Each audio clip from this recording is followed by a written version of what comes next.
चाहिए, उसको ज्ञान देते रहो, उसको सत्संग में बुलाते रहो। पुराने जमाने में हिवरा में कोई न कोई उसकी जमानत लेने वाला एक लाना पड़ता था, पुराना राम सिंह। जैसे कोई नया राम सिंह बन रहा है तो तुम पुराने राम सिंह में से किसे जानते हो, उसको लेके आओ। तो गुरुजी पूछते कि ये भक्ति निभाएगा, ये सचमुच वापस व्यसन में नहीं जाएगा, इसको इतना पवित्र राम राम मंत्र दे दूं और ये इसका दुरुपयोग करे तो नाम की महिमा कम होती है। इसलिए संतों ने कहा है कि ज्ञान सकल को दीजिए, अड़ नहीं कीजिए कोय, और मंत्र तो सुखराम कहे दीजिए जागा जोय। जो जगा हुआ है उसको भेद दो और बाकी को सबको ज्ञान देते रहो। कहीं कहीं जल्दी जल्दी में उसको सांसों सांस में राम राम लगा के आना पड़ता है, क्योंकि जब भेद देते हैं तो 2-3 घंटे तक उसके अंदर वो शब्द जब तक नहीं जगे तब तक वहां से उठना नहीं चाहिए, भेद देने वाले ने भी। इसलिए महाराज कहते हैं कि बांदा ओनर मोहन जानी जी, आगे वस्तु न देखी किसने, काना सुनी बखाने जी। अमर लोग किसी ने देखा नहीं, न ये वेद में है, न शास्त्र में है, न पुराणों में है, न उपनिषद में है।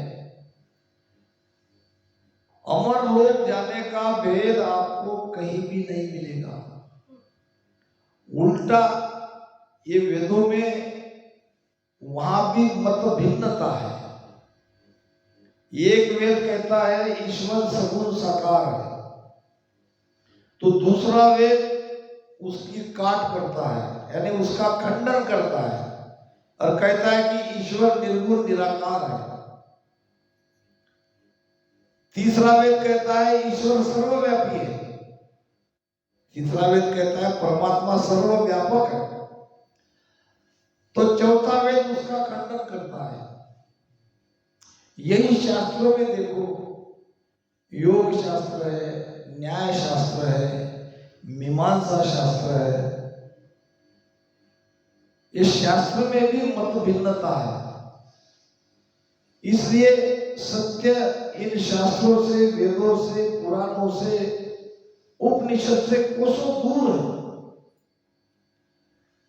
बड़े बड़े ज्ञानी पंडित विद्वान इस संसार में हो गए, मगर वो केवल ज्ञान से वंचित रह गए, क्योंकि उन्हें मिला नहीं, पढ़ने में आया नहीं।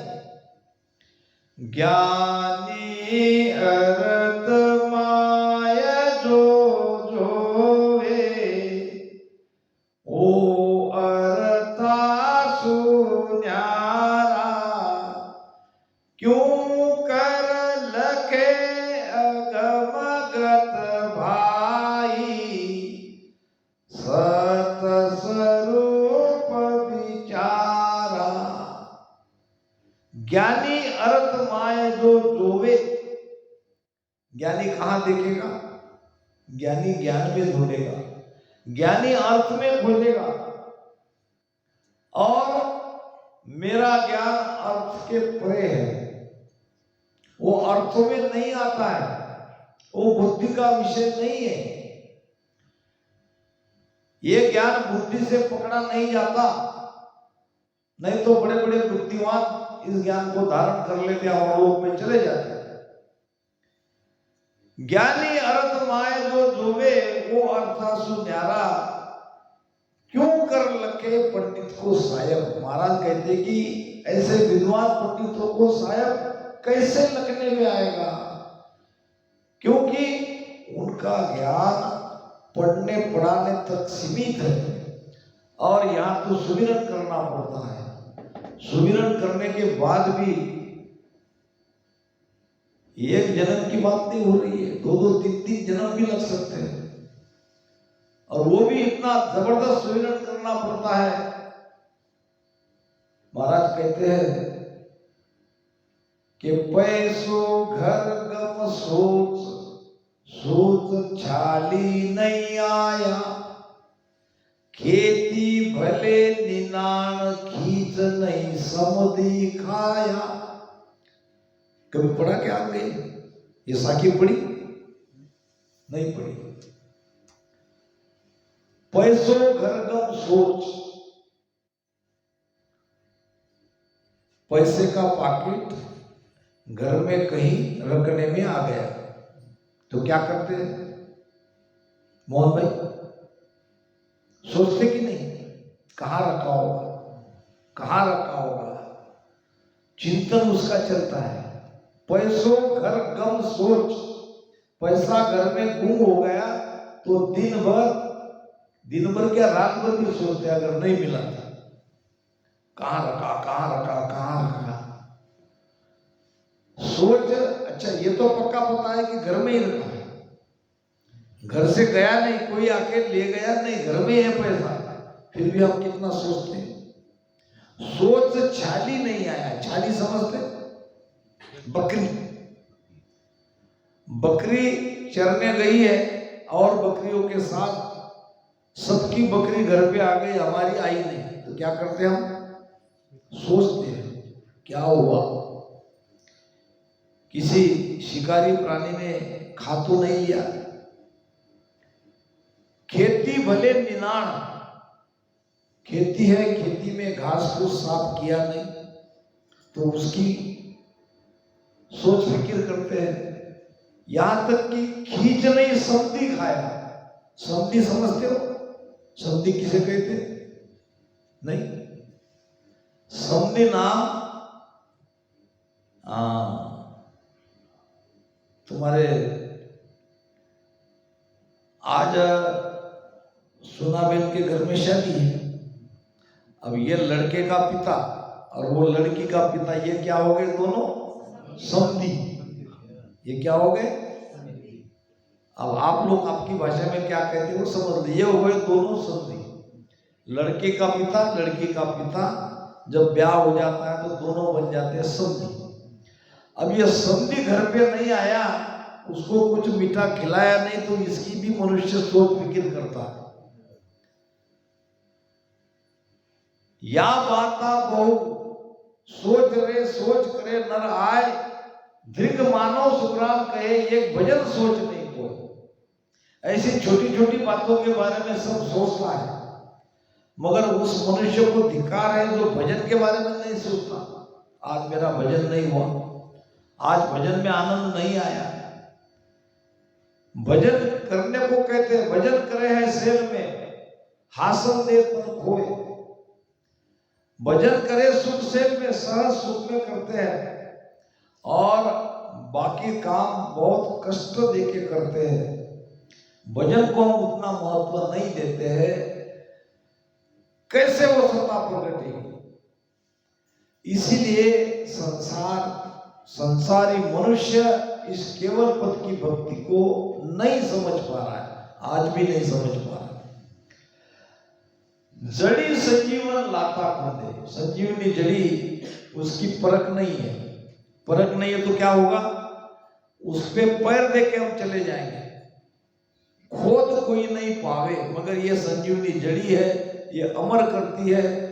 इसको जंगल में जाके उसका खोज करके, उसको खोज के कोई घर पे लाता नहीं है। ऐसे ही राम नाम संजीवनी जड़ी है। मगर सब राम राम कर रहे हैं, सुबह उठ के राम राम करते कि नहीं? इसको भेद से अगर लेते हो तो ये संजीवनी जड़ी का काम करती है, ये अमर करती है।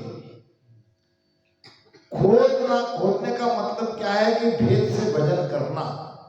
यही राम नाम अगर सांसों में इसमें मन लगा के प्रेम से करते हो तो यही कुदरत कला प्रकट कराता है, और कुदरत कला प्रकट होने पर आप अमर हो जाओगे।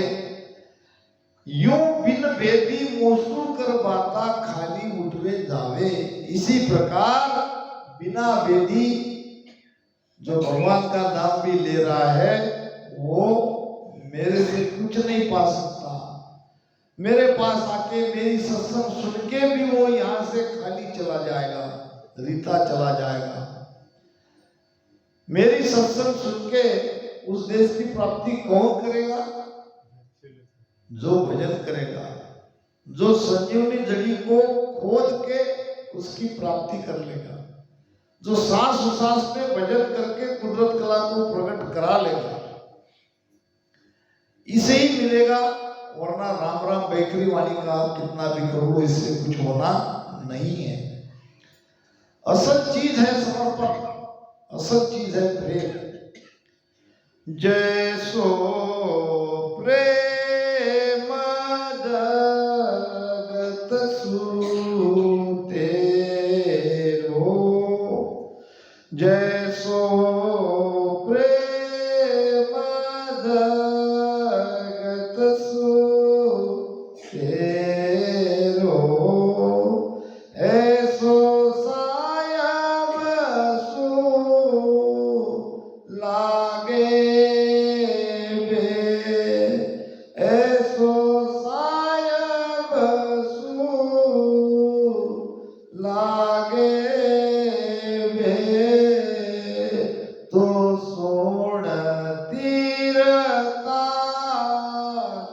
बारन लागे, तो सोण तीरता बारन लागे, नाव तुरत घट जागे बे, नाव तुरत घट जागे बे, समझ समझ प्राणिया मोक जो चाहिए, समझ समझ प्राणिया मोक जो चाहिए, ऐसी भगत गए रहिए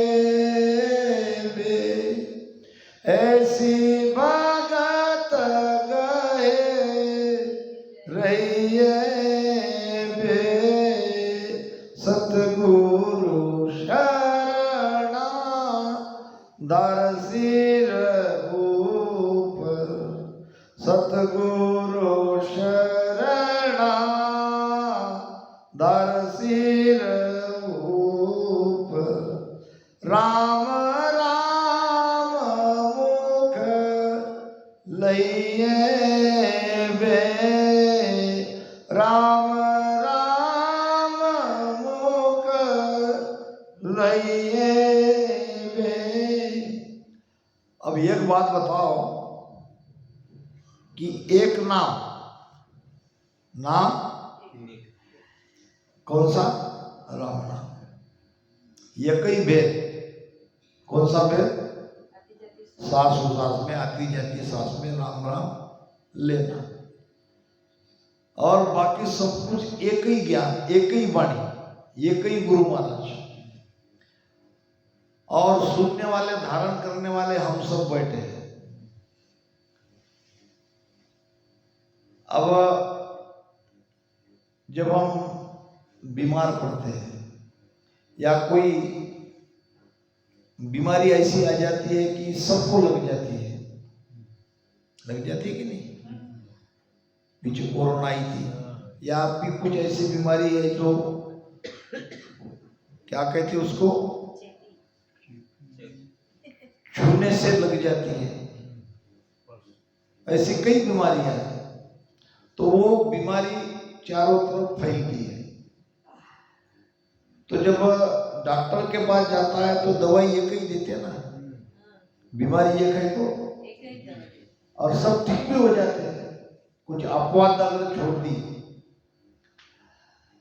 तो एक राम नाम एक ही सांसों में सिमरन करने बैठते हैं, एक ही वाणी सुनते हैं, एक ही सदगुरु महाराज हमारे सदगुरु हैं।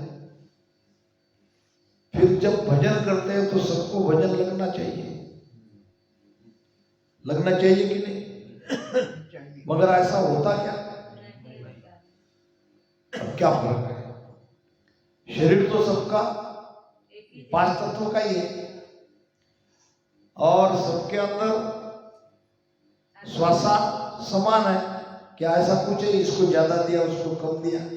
श्वासा सबको 24 घंटे में सभी 21,600 श्वासा ले रहे हैं। आत्मा सबके अंदर एक है कि अनेक है? एक ही है। आत्मा भी एक है, शरीर भी एक जैसा है, श्वास भी एक जैसी मिल रही है, फिर भजन क्यों नहीं होता? बोलो मोहन भाई। मन के हाँ, मन मन अलग अलग है, कर्म अलग अलग है। क्या है अलग अलग? हमारे कर्म अलग अलग है, हमारा मन अलग अलग है। किसी के मन में ज्यादा विचार है, किसी के मन में कम। मन लोभी, मन लालची, मन ठग ठाकुर चोर, ये मनी लोभी है, ये मनी लालची है, मनी ठग है, मनी ठाकुर है, मनी चोर है, मनी शाहूकार है। किसके मन में क्या बात चल रही है पता कहां चलता है? तो सबका मन एक समान न होने से इतना बढ़िया भेद मिलने पर भी भजन नहीं लगता है। तो मन को समस्थिति में लाओ, मन के अंदर का मैल काढ़ो, राम राम रसना से खूब रटो। आपके अंदर का वो मन क्या हो रहा है? निर्मल हो रहा है। धोबिया रे दरगाह जानो मोय, सायब जीरा दर्शन करणो, रेणो सन्मुख होय। अब इसमें धोबी कौन है? मन है। अब महाराज ने मन को क्यों कहा होगा? आत्मा को भी कह सकते थे, शरीर को भी कह सकते थे। मन को कहा कि मन ही, निर्मल मन के आपको उस परम पद की प्राप्ति करा सकता है, दूसरे में ताकत नहीं है। तो मन में बुरे विचार आने मत दो, आते भी है तो उसको निग्लेक्ट करते जाओ, राम राम से उसको काटते जाओ।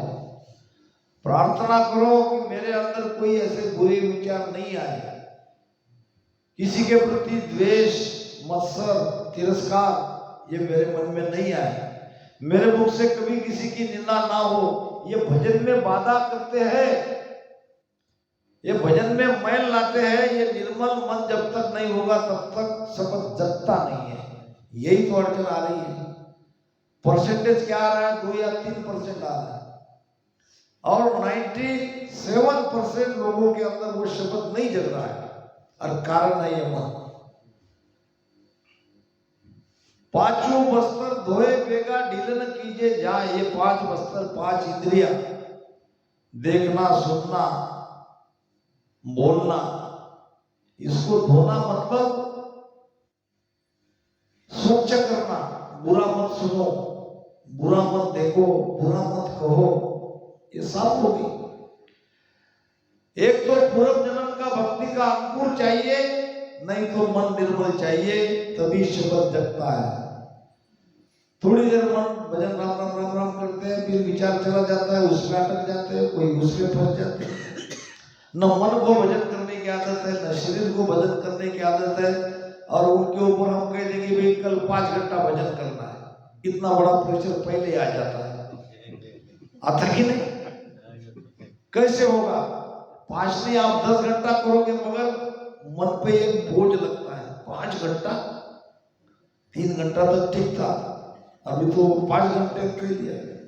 पहले आप मन के ऊपर कोई चीज आप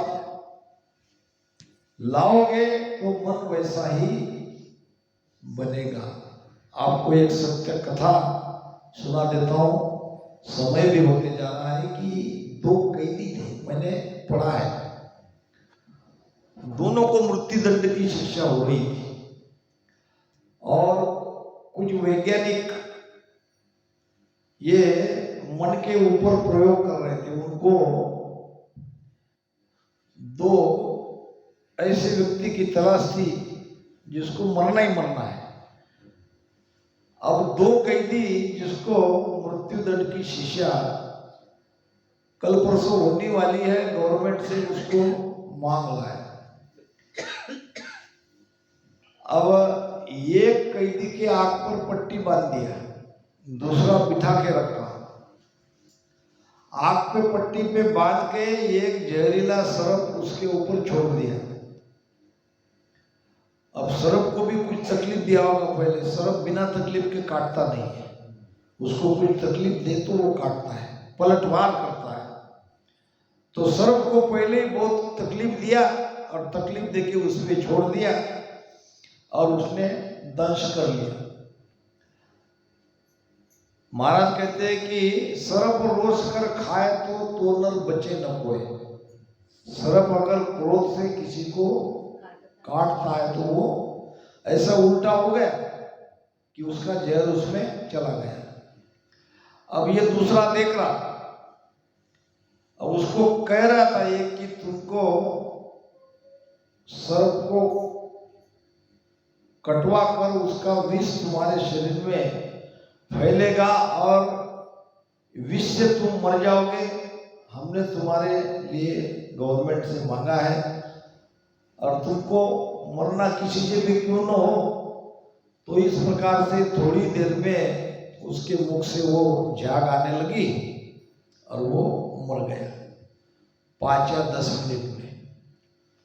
अब वो डेड बॉडी दे दिया। अब दूसरे कैदी की आंख को पट्टी बांधा, मगर उसके ऊपर नकली सर्प छोड़ा रबड़ का, मगर उसको दर्शाया वैसे, देखो जैसे हमने उस कैदी को मारा वो तो तुमने सब देखा, वैसे ही अब तुम्हारा अंत होने वाला है। वैसा ही सर्प और वैसा ही उसने वो काटा। फिर काटने डसने के बाद थोड़ी देर के बाद उसके अंदर वो सारे चेन आने लगे, मुख से वो झाग निकलने लगी और मर गया। अब यहां तक तो वैज्ञानिकों ने सफल परीक्षण किया, जैसा उनको रिजल्ट आया वैसा रिजल्ट मिला कि बिना काटे मन के ऊपर ऐसा डालने से कि आपको भी विषारी सर्प आपको काटा गया, ऐसा मन के ऊपर डाल दिया, मन ने उससे मान लिया। असली चीज आगे हुई जब पोस्टमार्टम हुआ तो इसके बॉडी में भी विष निकला।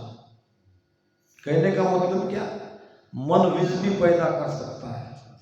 तो मन के ऊपर वजन में बोझ कभी मत दो, अगर बोझ दोगे तो उस दिन आपका वजन नहीं होगा।